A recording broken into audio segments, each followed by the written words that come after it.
আজকে কথা বলবো অভিনয় শিল্পী নাদের চৌধুরীকে নিয়ে। নাদের চৌধুরী 1 আগস্ট 1960 সালে ঢাকায় জন্মগ্রহণ করে।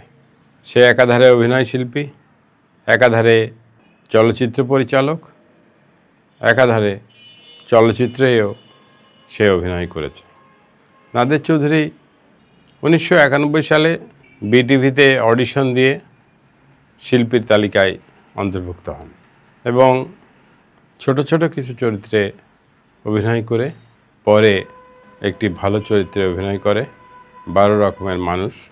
এই 12 রকমের মানুষে লজিং মাস্টার হিসেবে অভিনয় করে ব্যাপক জনপ্রিয়তা অর্জন করে। নাদের চৌধুরী একজন শক্তিমান অভিনেতা।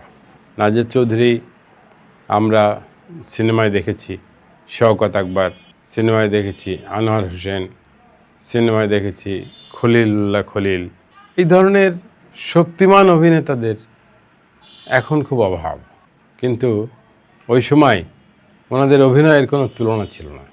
তো নাদের চৌধুরীও তাদেরই পদাঙ্ক অনুসরণ করে তাদের মতোই একজন ভালো নাট্যশিল্পী।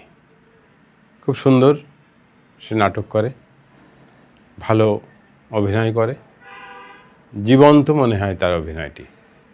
তা আমি নাদের চৌধুরীকে নিয়ে হঠাৎ করে কেন কথা বলতে আসলাম? নাদের চৌধুরীর একটি নাটক, যে নাটকটি হচ্ছে আদরের প্রতিশোধ।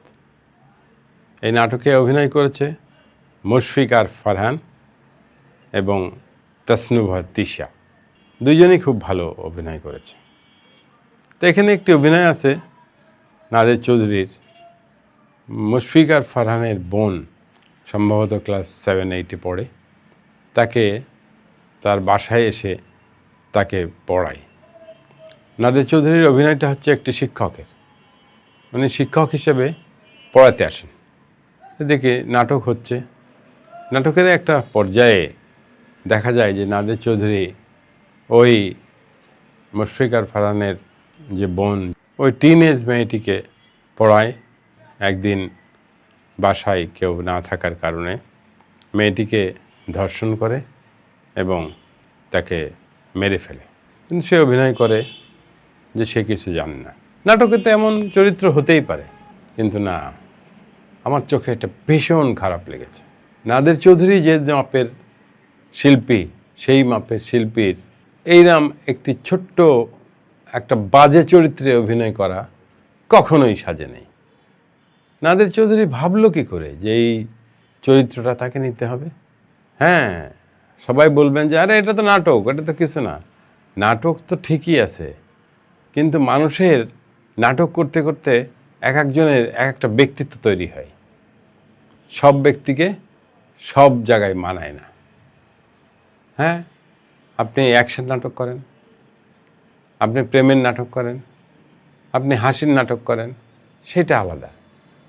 কিন্তু একটা সমাজ বিরোধী কঠিন একটা অন্যায় কাজ আপনি যে সবসময় পজিটিভ পার্ট করেন, সেইখানে একটা কঠিন একটা খারাপ কাজ করলেন, এটা আপনার একদম যায়নি। নাদের ভাই, আপনি যদি আমার কথা শুনে থাকেন আর যদি দেখে থাকেন, বা আপনারা যারা নাদের ভাইকে চেনেন আপনারাও যদি কেউ দেখে থাকেন, তো নাদের ভাইকে বলবেন যে চরিত্র নেওয়ার সময় একটু দেখে শুনে নিতে হবে। একটা চরিত্র দিল ডাইরেক্টর, আর সঙ্গে সঙ্গে নিয়ে নিলাম। ডাইরেক্টর হয়তো তার জন্য কিছু পারিশ্রমিক দেবে, আমি করলাম না ওইটা, আমি অন্য একটি দৃশ্যে আমি অভিনয় করলাম, তাতেও তো আমি পারিশ্রমিক পাবো। তা আমার মনে হয় যে আমি এইটা নিয়ে খুব কয়দিন ধরে, আমি অনেক পুরনো নাটক, বাট আমার খুব প্রিয় একজন নায়িকা তাসনুভা তিশা। তা যাই হোক, তা সেই জন্যে তাসনুভা তিশা মুশফিক ফারহানের নাটকটা আমি উপভোগ করলাম, আমি দেখলাম, ভালো লাগলো। যখনই আমি দেখলাম যে নাদের চৌধুরী এই কাজ করতেছে এবং সে এই পার্টে অংশগ্রহণ করছে এবং এইটা সে নিছে ডাইরেক্টরের কাছে, তখন আমি মনে করলাম যে নাদের ভাই, আপনি আর অভিনয় পেলেন না। অভিনয় বলে সব কিছুই অভিনয় করতে হবে নাকি? আপনি এই জায়গায় আপনি চলে আসলেন, আপনার একটু লজ্জাও করলো না যে আমি যে পর্যায়ে গেছি সে পর্যায়ে যে আমার এই চরিত্রটা নেওয়া উচিত না? কেন কেন নিতে হবে? কেন আপনি এটা নিলেন? আরে আপনি তো এখন আপনার না, আপনাকে জনগণ ভালোবাসে, আপনাকে দর্শকরা ভালোবাসে। আপনার বুঝতে হবে যে দর্শক কোনটা আপনার দিয়ে চাই। আপনার দিয়ে এত নোংরামি চায় না কেউ। আপনি থাকবেন রাজা, আপনি থাকবেন বড় একজনের বাবা, একজন ধনীর বাবা, একজন গরিবের বাবা, একজন মাস্টার, একজন চেয়ারম্যান, বিভিন্ন চরিত্রে অভিনয় করবেন। আপনি একজন ধর্ষক, তাও একটা টিনেজারের ধর্ষক, এটা মানা যায় না। যাই হোক, নাদের ভাই খুব খারাপ কাজ করেছেন, খুব খারাপ কাজ করেছেন।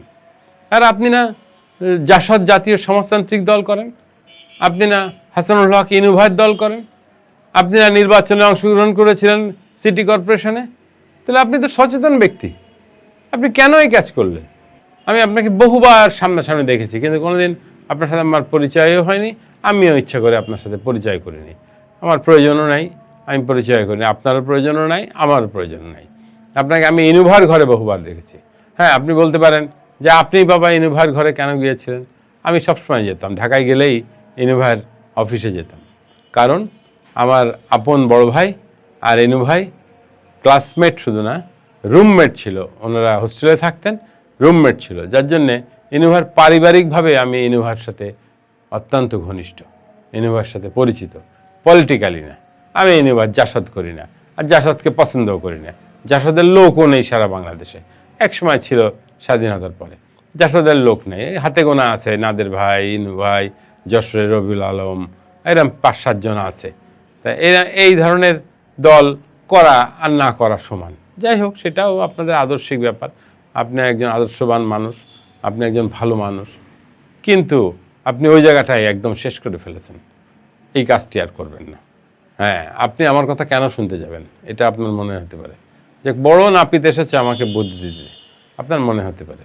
মনে হোক, মনে হলেই বাকি, আমি নাপিতই ভাই। আমি আপনাকে এই বললাম, আপনি এই ধরনের চরিত্রে আর অভিনয় করবেন না। আপনার অভিনয় হবে সুন্দর, সাবলীল এবং ভালো অভিনয় হবে। আপনার চরিত্র থাকবে ফ্রেশ, আপনি একদম সুন্দরভাবে কাজ করবেন। দর্শক আপনাকে যেমন লজিং মাস্টার হিসেবে দেখেছে, যে সুন্দরভাবে আপনি অভিনয় করেছেন, ঠিক সেইভাবেই আপনাকে দর্শক দেখতে চায়। দর্শক আপনাকে এই পচা বাসি জায়গায় আপনাকে দেখতে চায় না। নাদের ভাই, আমার কথায় কষ্ট নেবেন না, আমার কথায় ব্যথা নেবেন না। আমি আপনাকে আসলে কষ্ট দেওয়ার জন্য বলছি না, আমার কষ্ট লেগেছে আপনার এই চরিত্রটা নেওয়াটা, আমার কষ্ট লেগেছে। আপনি যদিও আমার বয়সে অনেক ছোট, কারণ আপনি 60 সালে জন্মগ্রহণ করেছেন, আমি 57 সালে জন্মগ্রহণ করেছি, তবে আমি 3 বছরের বড়। আপনি যদি আমার বন্ধু হতেন বা আমার এলাকার লোক হতেন বা আমার কাছাকাছি থাকতেন, তাই আপনার কোষে একটা চড় মেরে দিতাম যে কেন তুই এইটা নিলি। কিন্তু সেই অধিকার তো আমার নাই, কারণ আপনি আমার স্কুলমেটও না, আপনি আমার বন্ধুও না, আপনাকে আমি চিনিও না, আপনাকে আমি জানিও না। আপনাকে নাটকের মাধ্যমে, সিনেমার মাধ্যমে আপনাকে দেখেছি, তাতেই আপনাকে ভালো লাগে। আপনি ভালো মানুষ, আপনি ভালো থাকবেন, কিন্তু কখনোই এই পচা কাজটি আর করবেন না।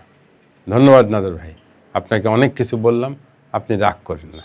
আর যদি রাগ করেন, কী বা করার আছে আমার বলেন?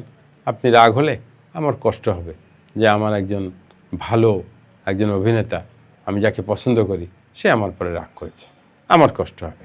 কিন্তু আমি আপনার যেটা ভুল সেটা আমি বলবই। ধন্যবাদ সকলকে।